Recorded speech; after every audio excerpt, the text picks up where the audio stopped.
Welcome to today's listening comprehension practice. As you listen to the story, each sentence will be repeated 2 times in the target language, giving you an opportunity to recognize words, understand sentence structure, and build confidence. The English translation will then be provided to confirm your understanding. Don't worry if you miss a few words. Focus on the context, follow the story, and let your listening skills develop naturally. Noong Sabado ng umaga, umalis si Laura sa apartment niya na may libro sa bag. Noong Sabado ng umaga, umalis si Laura sa apartment niya na may libro sa bag. On Saturday morning, Laura leaves her apartment with a book in her bag. Maaraw ang araw at gusto niyang magpalipas ng oras sa park. Maaraw ang araw at gusto niyang magpalipas ng oras sa park. The day is sunny and she wants to spend some time in the park. Nakahanap si Laura ng bakanteng bench sa ilalim ng malaking puno. Nakahanap si Laura ng bakanteng bench sa ilalim ng malaking puno. Laura finds an empty bench under a big tree. Umupo siya, binuksan ang libro niya. Tapos, nagsimula siyang magbasa ng tahimik. Umupo siya, binuksan ang libro niya. Tapos, nagsimula siyang magbasa ng tahimik. She sits down, opens her book, and begins to read quietly. Dumating ang isang binata na may hawak na coffee at notebook. Dumating ang isang binata na may hawak na coffee at notebook. A young man arrives with a coffee and a notebook in his hands. Habang naghahanap siya ng mauupuan, nahulog sa lupa ang notebook niya.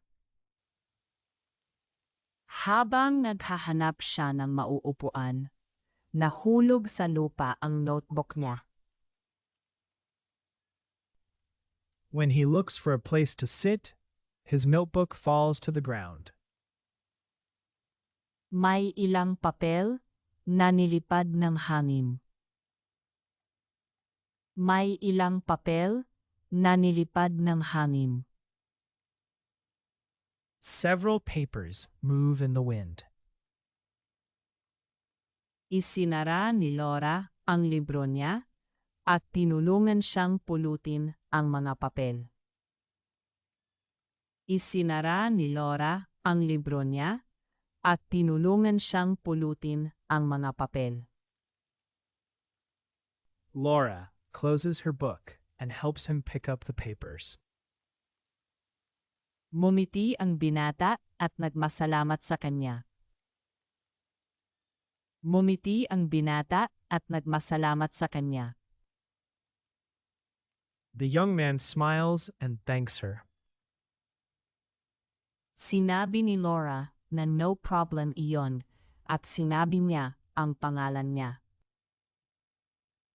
Sinabi ni Laura na no problem iyon at sinabi niya ang pangalan niya. Laura says that it is not a problem and tells him her name. Sinabi niya na Daniel ang pangalan niya at bago siya sa neighborhood. Sinabi niya na Daniel ang pangalan niya at bago siya sa neighborhood. He says that his name is Daniel and that he is new in the neighborhood.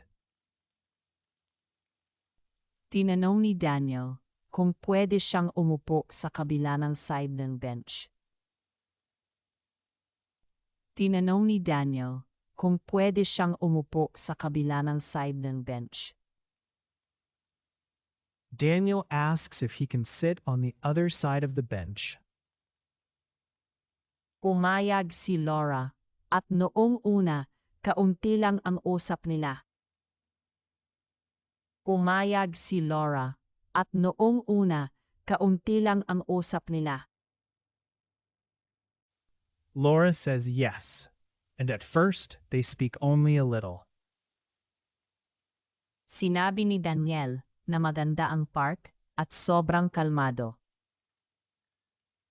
Sinabi ni Daniel na maganda ang park at sobrang kalmado. Daniel says that the park is beautiful and very calm. Sinabi ni Laura sa kanya na pumupunta siya rito kapag kailangan niya ng tahimik na lugar. Sinabi ni Laura sa kanya na pumupunta siya rito kapag kailangan niya ng tahimik na lugar. Laura tells him that she comes here when she needs a quiet place. Pagkalipas ng ilang minuto, may nakitang maliit na kiosk si Daniel malapit sa path. Pagkalipas ng ilang minuto, may nakitang maliit na kiosk si Daniel malapit sa path. After a few minutes, Daniel sees a small kiosk near the path. Tinanong niya si Laura kung gusto niya ng maiinom. Tinanong niya si Laura kung gusto niya ng maiinom. He asks Laura if she wants something to drink. Bumili sila ng 2 lemonade at sabay silang bumalik. Bumili sila ng 2 lemonade at sabay silang bumalik. They buy 2 lemonades and walk back together. Umupo sila malapit sa maliit na fountain, dala ang drinks nila. Umupo sila malapit sa maliit na fountain, dala ang drinks nila. They sit near a small fountain with their drinks. Binuksan ni Daniel ang notebook niya at ipinakita kay Laura ang ilang drawing. Binuksan ni Daniel ang notebook niya at ipinakita kay Laura ang ilang drawing. Daniel opens his notebook and shows Laura some drawings. Nakita ni Laura ang drawings ng mga puno, mga aso, tapos mga tao sa park. Nakita ni Laura ang drawings ng mga puno, mga aso, tapos mga tao sa park. Laura sees drawings of trees, dogs, and people in the park. Sinabi niya na ang ganda ng mga drawing niya. Sinabi niya na ang ganda ng mga drawing niya. She says that his drawings are very nice. Natuwa si Daniel dahil mabait ang mga sinabi niya. Natuwa si Daniel dahil mabait ang mga sinabi niya. Daniel feels happy because her words are kind. Pagkatapos gumawa si Daniel ng mabilis na drawing ni Laura kasama ang libro niya. Pagkatapos gumawa si Daniel ng mabilis na drawing ni Laura kasama ang libro niya. Then Daniel draws a quick picture of Laura with her book.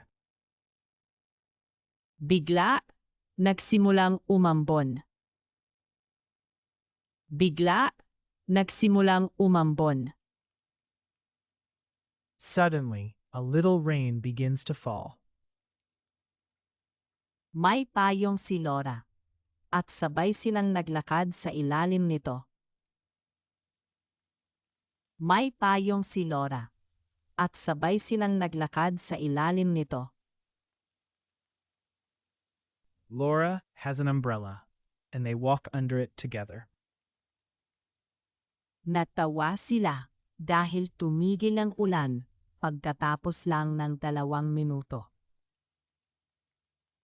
Natawa sila dahil tumigil ang ulan pagkatapos lang ng 2 minuto. They laugh because the rain stops after only 2 minutes. Mas komportable na sila na ngayon at nag-usap na parang matagal ng magkaibigan. Mas komportable na sila na ngayon at nag-usap na parang matagal ng magkaibigan. Now they feel more comfortable and talk like old friends. Bago sila umalis, nag-exchange sila ng phone numbers at nagplano silang magkita next Saturday. Bago sila umalis, nag-exchange sila ng phone numbers at nagplano silang magkita next Saturday. Before they leave, they exchange phone numbers and plan to meet next Saturday. Umuwi si Laura na nakangiti dahil nakahanap siya ng bagong kaibigan. Umuwi si Laura na nakangiti dahil nakahanap siya ng bagong kaibigan. Laura goes home with a smile because she found a new friend.